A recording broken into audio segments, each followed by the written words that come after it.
Hello everyone, I'm Junyoung Kwak from State University of New York at Binghamton.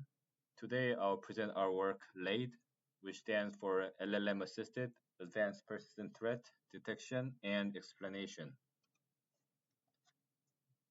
Advanced Persistent Threats, or APTs, are stealthy multi-stage attacks.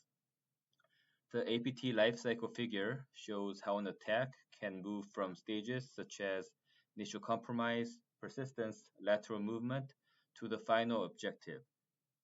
Because these attacks unfold across multiple steps, a single step may look benign by itself. Also, attackers often abuse legitimate tools. In the example on the right, PowerShell itself is a legitimate tool, but attackers can abuse it through options such as hidden execution or encoded command. So normal-looking tools and multi-step context can make APTs hard to detect. And security analysts need both the alert and a clear explanation of it to understand the evidence and respond effectively. Existing APT detection methods have two main limitations. Traditional machine learning and deep learning detection methods usually provide feature-level explanations that require manual interpretation. Recent LLM-based detection methods analyze audit logs represented as provenance graphs. These graphs summarize activity through process, file, and network relationships, so the generated explanations stay at that level of abstraction. As a result, they may miss fine-grained execution details, such as command arguments, flags, and script logic, which are needed to fully capture the attacker's intent. To preserve these execution details, we directly analyze commands and scripts captured from host logs. The example shows a code snippet captured by a host-based logging mechanism. A snippet can be a single command or a multi-line script block executed on the host. Compared with provenance graphs, captured code retains arguments, paths, flags, and script logic. However, one snippet may still look benign by itself, while the attack pattern may only emerge across several snippets in chronological order. So the analysis needs to consider both the code semantics and relationships across the snippets.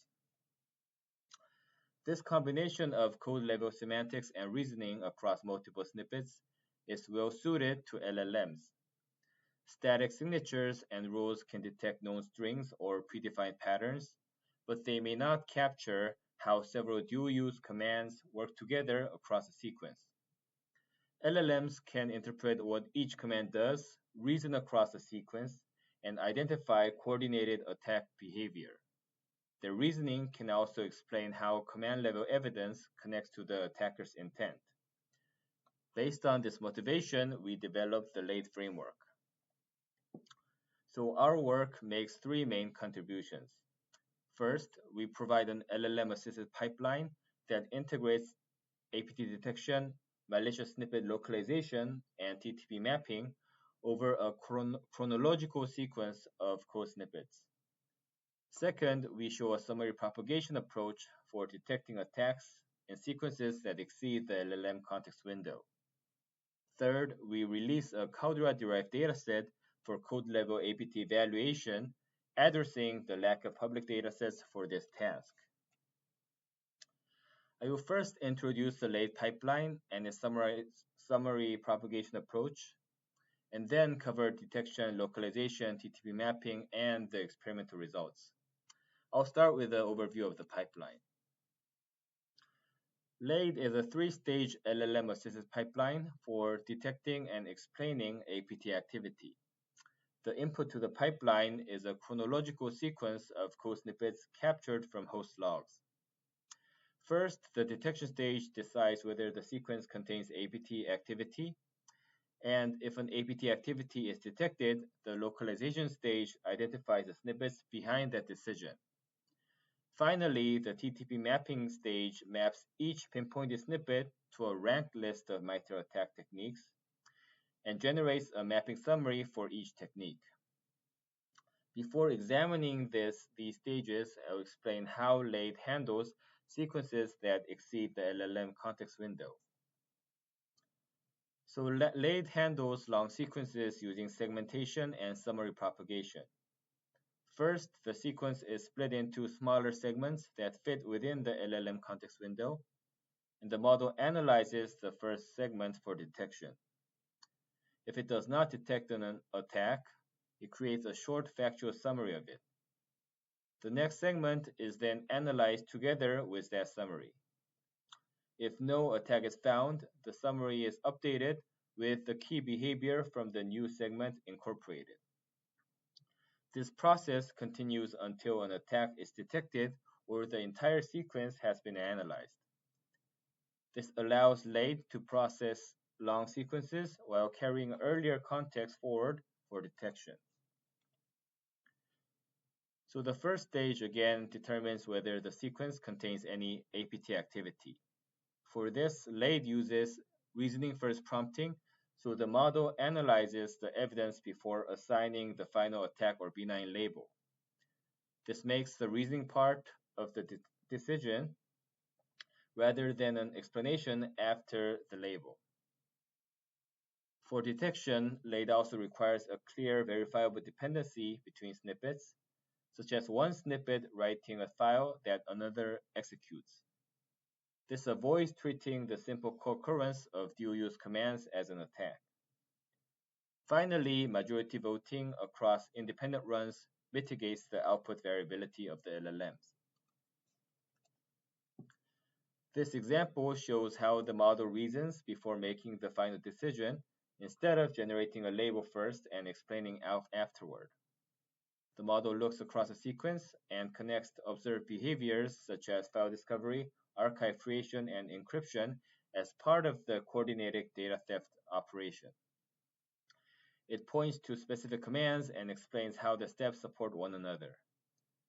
The model then outputs the attack label, with the reasoning serving as a natural language explanation. The next localization stage uses domain-informed rubric to pinpoint malicious snippets. The rubric has 4 categories inspired by attack detection paradigms. The inherently malicious paradigm or category covers snippets that are malicious on their own, such as IOCs or known malicious tools. The functional link category captures direct dependencies between snippets, such as one snippet downloading a payload and another executing it. Contextual link category means a snippet fits the broader attack story, even without a direct dependency, such as a whoami command right before the privilege escalation stage. If a snippet has no clear malicious connection, it's labeled as benign. So this produces a set of pinpointed snippets from the sequence. The final stage maps each pinpointed snippet to a ranked list of MITRE attack techniques. LADE first uses task decomposition to convert the raw code into a high-level behavior description.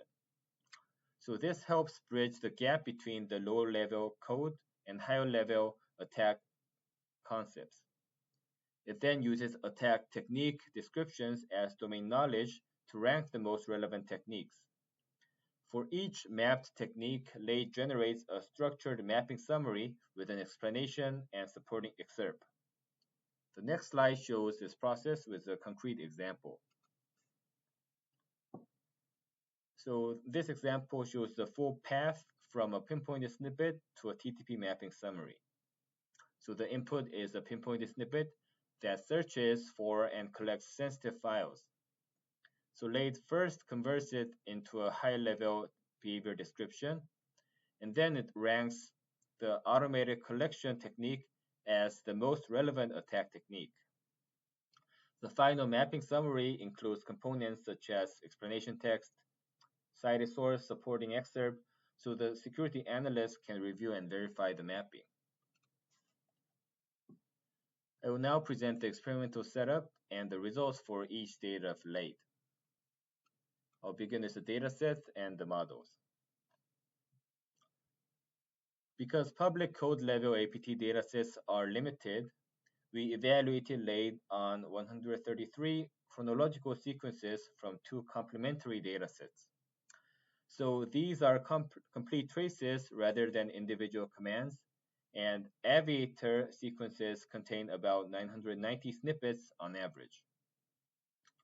Aviator contains realistic MITRE APT emulation traces collected from a live network with substantial benign background activity. It includes 35 attack sequences, 32 benign sequences, and a median benign to APT snippet ratio of 42:1.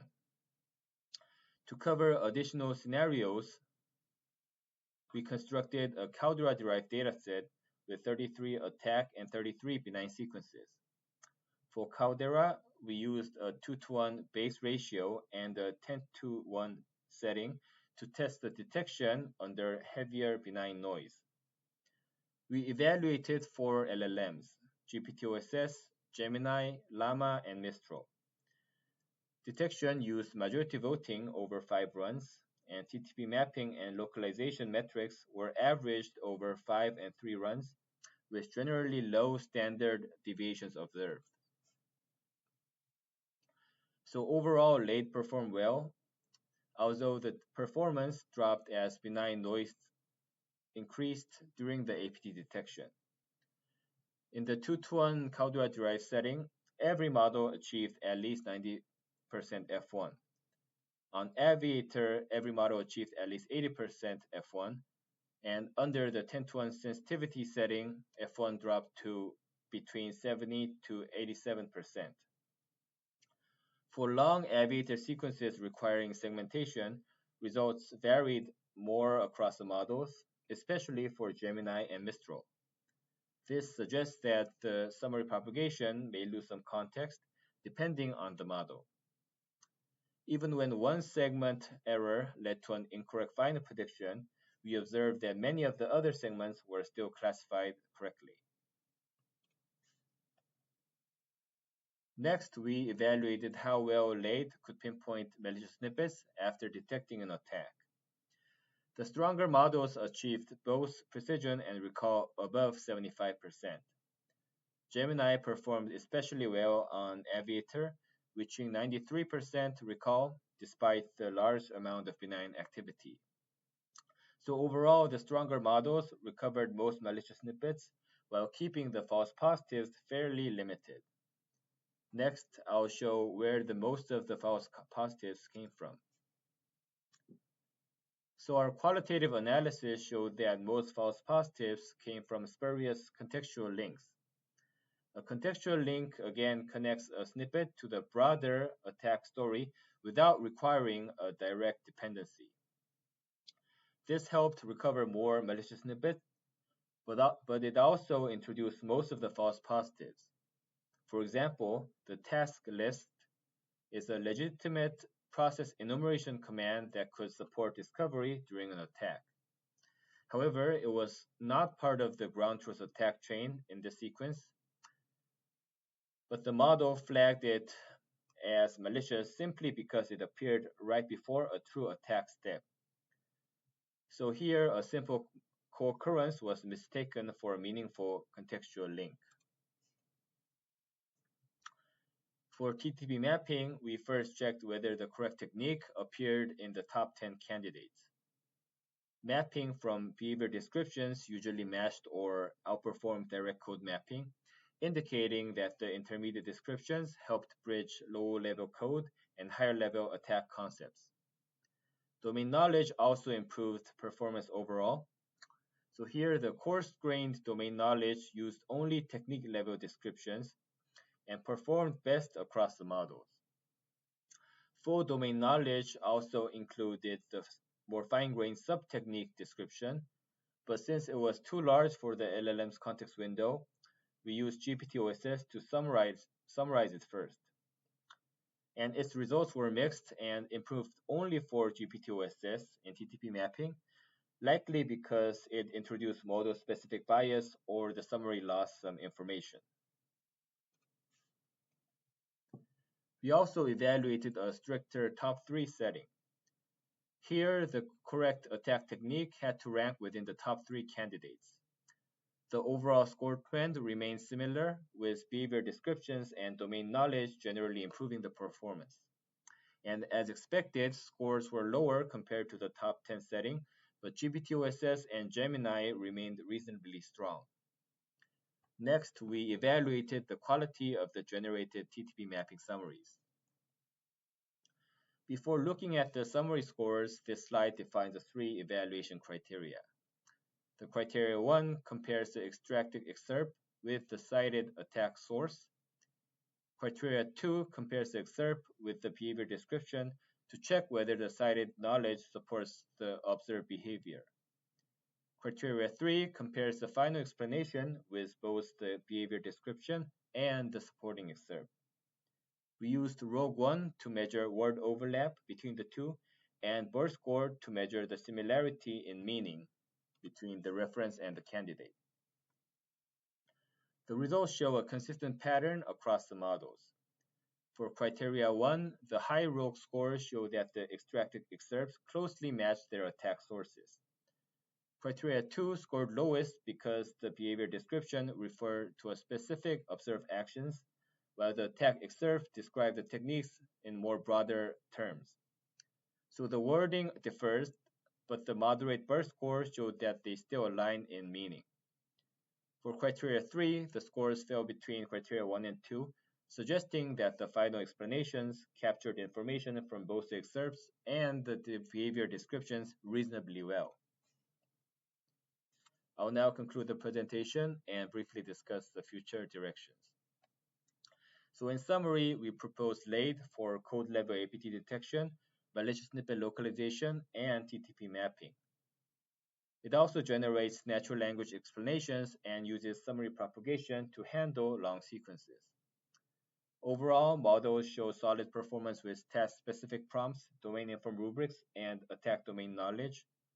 And for future work, we plan to explore tool-based knowledge access, or even RAG, and applying more autonomous agentic workflows to the entire pipeline.